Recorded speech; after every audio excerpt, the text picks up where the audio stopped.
My name is Chelsea McGarity. I'm the former historian of Old Dominion University's chapter of the Student Virginia Education Association. Recently, a proposal was passed allowing SVEA chapters to electronically submit their chapter standards portfolio instead of using the previous method, which is to turn in a large binder with paper documentation of all of the chapter standards. Although I'm sure many of the SVEA chapters are wondering how to do this. Well, Old Dominion University's chapter researched a couple of websites before turning in the proposal, and the one that we found worked best was LiveBinder. So this video is to give you guys a few hints on how to use LiveBinder and what works best through LiveBinder. Although you may find a different way to submit your portfolio electronically, this is what we think will work best. I hope you enjoyed the video.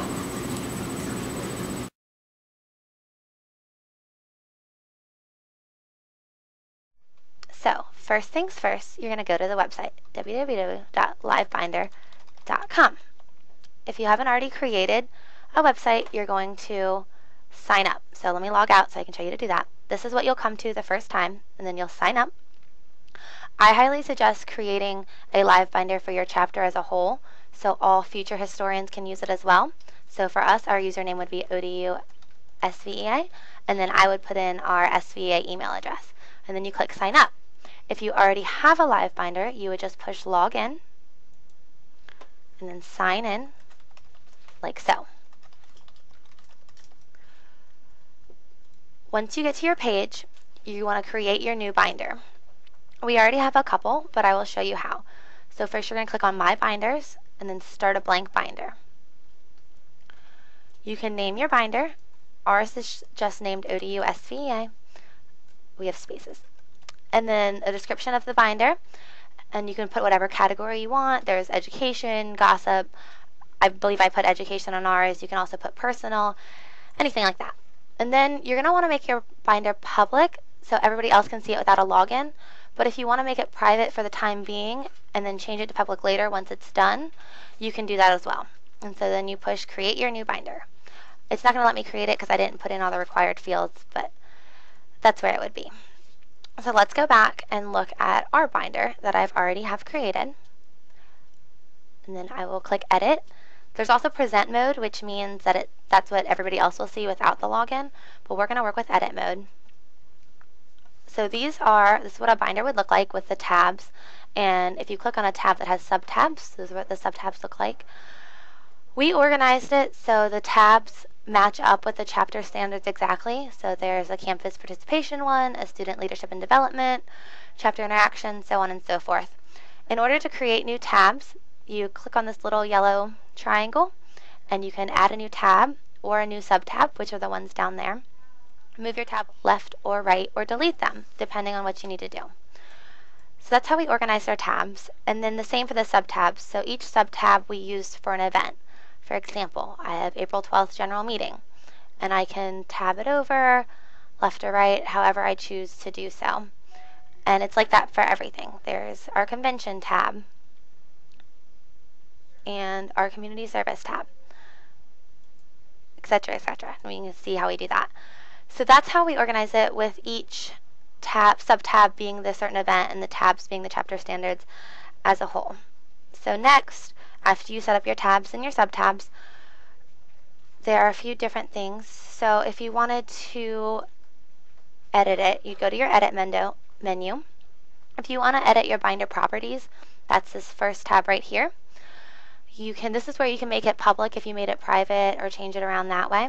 You can change the color of your binder. Ours is blue right now, but they have a lot of options. You can make it hot pink if you wanted, gray, orange, beige. And also this is where you update your binder cover. So if you want to put a picture on the front, that's where you'd go to do that. Then for your different text layouts, this is how you have it organized. So you can pick media, small text, and title. So you put your title here, a video or a website here, and then more text there. Or you can have both of them being text. So you'd have text on either side and a title. There. Text on either side and the title right there. Or you can have it all being media with just the title. So then you click on media, you click title media, and then you have your title up top and your media down there. If you want a bigger text box in media, that's where you put it. So essentially that's how you do the basic framework of your binder. Next, we're going to learn some more things about how to add photos.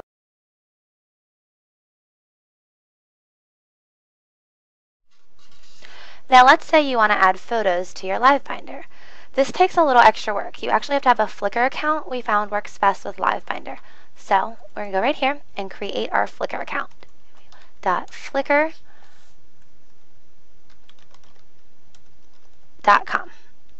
No ER in the Flickr, just R. So this is Flickr.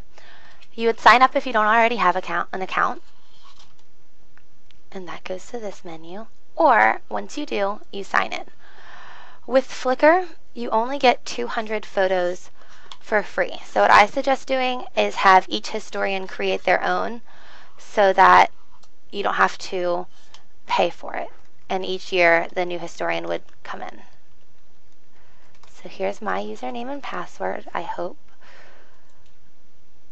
Okay, I could not remember my username and password, so what I'm doing instead is I'm signing in with Facebook, which works equally well.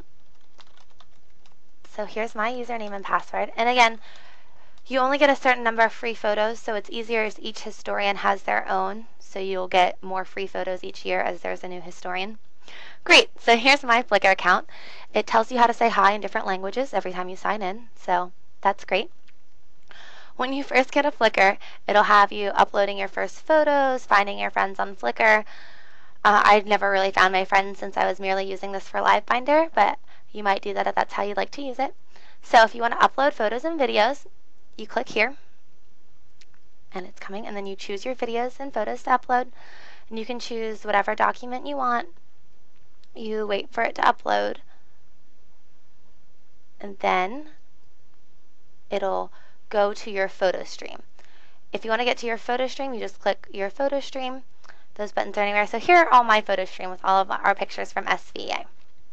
Now, in order to share these photos with LiveBinder, you have to make them both public and you have to change the licensing on them so they're Creative Commons. So in order to do this, it's usually best to go to Organize and Create.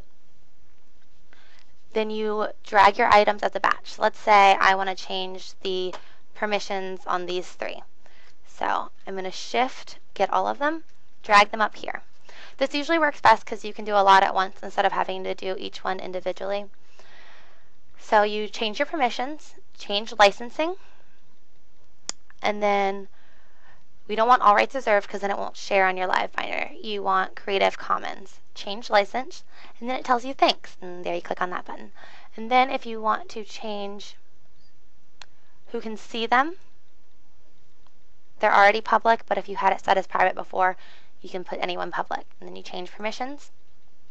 Great. So now you are ready to pick which photo you want to put on LiveBinder. You click on the photo itself. So let's say I want to add this one. Then you have to go to Actions, View All Sizes.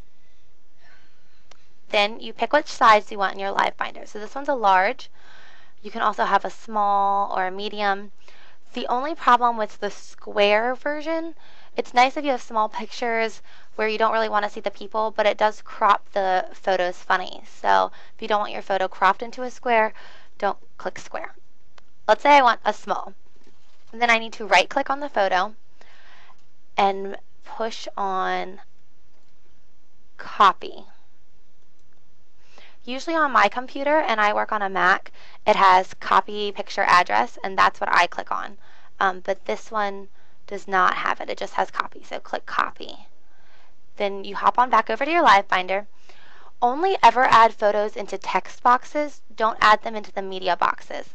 It does not work the same way in the media box. It only works in the text box. So you're going to click inside of your text box, delete the click to add text part, click on the little picture that looks like a tree, paste.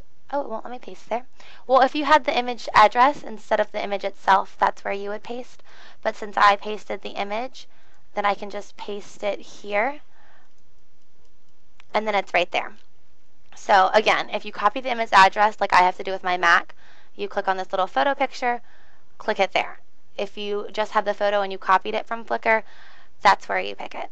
This is the only way you can pick the correct sizes that you want. In LiveBinder, if you just automatically link the photo here, it'll give you crazy big sizes that don't fit well, so you have to go through Flickr and view all sizes.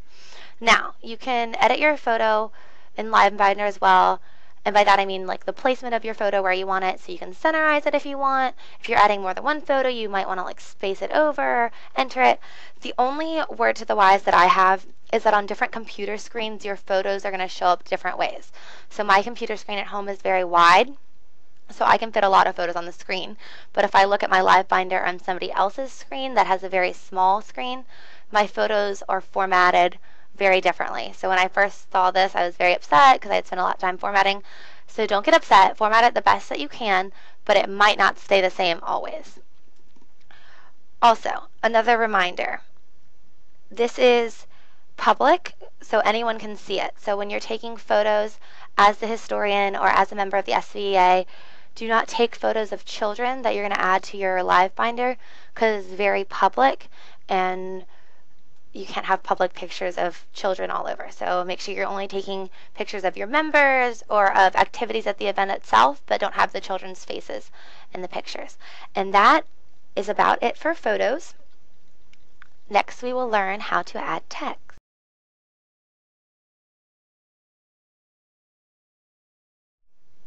For sign-in sheets, to make them electronic, you're going to have to scan them in. So this is what a scanned-in sign-in sheet looks like. Here is 4 of them from our previews. Then you will have to change it from a PDF file to a JPEG. So you go Save As, Image, and JPEG. And then you upload them to Flickr just as easily as before. So here's your Flickr.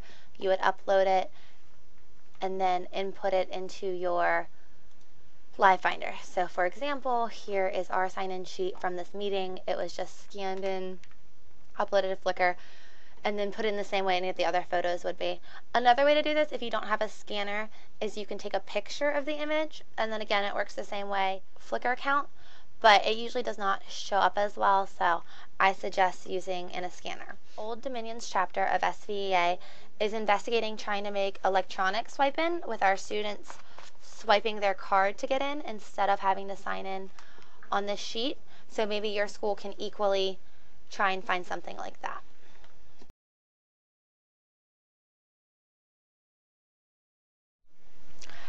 Next, we are going to learn how to add text to our LiveBinder. So let's create a new subtab. Go right here, click our little arrow, add new subtab. Now, sometimes you might want to add a description of the event that goes along with your photo. So for example, you could have a photo here on the right, and then on the left, say, at this event, we helped students with their homework, for one example. And then if you wanted to edit this text, you click the little down arrow here, and then you can change the font size, the color, you can highlight it, bold, italicize, etc. This works really well for short little blurbs about the event. A lot of times I just copy and paste our minutes and put them in here like this, or copy and paste our meeting agenda, and that works well for me. However, if you want text that needs to be formatted a certain way, or that's longer, for example, our newsletter has to be formatted in a newsletter way and it doesn't format here when you copy and paste it. There's a different way to do it that works equally well. So what you want to start with is you would need the media tab, and then you're going to go over to Google. We have our own Google Documents page. I suggest getting one as well. This makes it really easy for all of us to share documents with each other. So I'm already signed in as ODU SVEA. I go to Documents, and here's a list of all of our documents. So we have our volunteer forms, our fall schedule. Let's go for our fall schedule because that's something we need to have on there anyway. So I click on our fall schedule, and then I have to make it public instead of private, so it shares right on our LiveBinder. So you click on Share, you change the private to public, save. Then there's your link. So then you copy and paste. I like to Control C, and then I would go back to my LiveBinder, right here, enter the URL, Control V, and insert. Give it a second, and then there it is. So that's actually linking you right to the Google Documents page.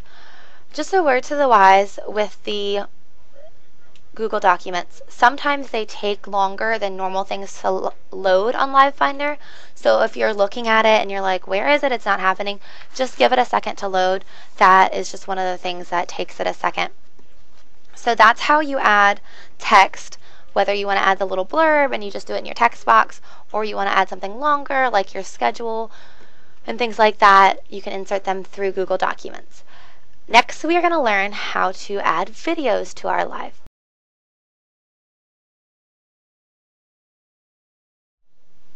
Next, we are going to learn how to add our videos to LiveBinder. So for videos, I usually like to have a text box and a media box. So I can here add a title, talk a little bit about the event, but then here put our video. So first, you have to create your video. The way I do it is I have my Mac, so I use iMovie. Also, if you have a flip camera, which is very nice, there is software that comes with that. Another thing I like to use movies for is if there's a lot of pictures of one event, I don't want to put them all on LiveBinder because you'd have to scroll through all of them. I might combine them together in a movie and do some talking over them that way.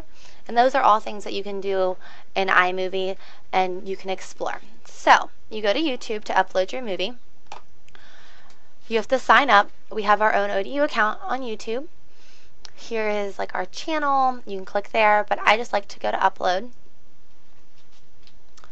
Select your file from your computer, and that way you can upload your movie.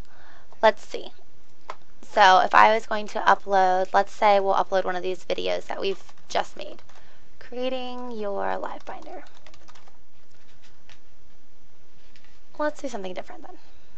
Okay, so let's say we're uploading this sample wildlife video.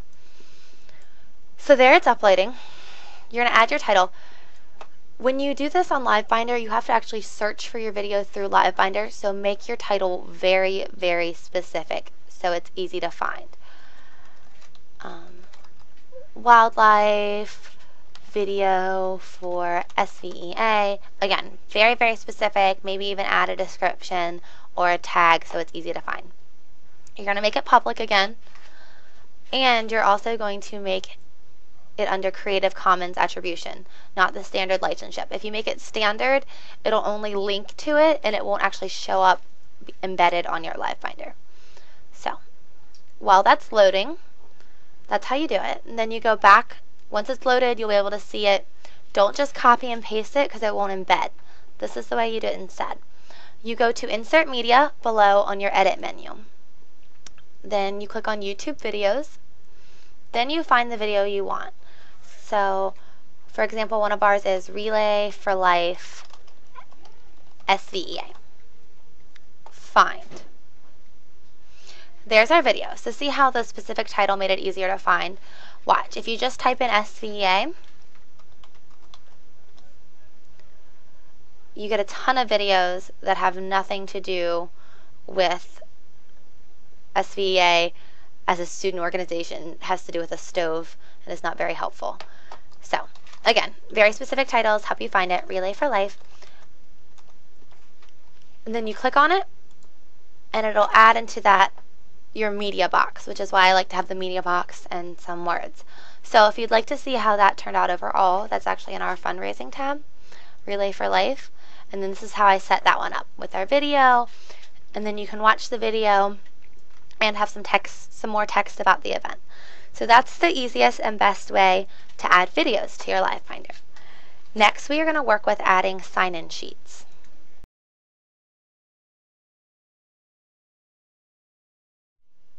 Lastly, there are a bunch of other fun things that you can do with LiveBinder. I definitely encourage everyone to explore LiveBinder and find out what works for your chapter. But I'm going to show you a couple of the cool things that you can do that helps make presenting your chapter standards a little easier. With LiveBinder, you can automatically link websites. So for us, our web page is already on here. And just to do that, we went to our web page. So I would type in ODU SVEA, find it,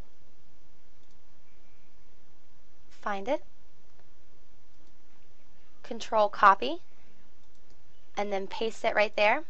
Control V, insert, and then it's right there. Or another fun thing we did is for our board members, instead of creating a roster like normal, I used Prezi to create the roster.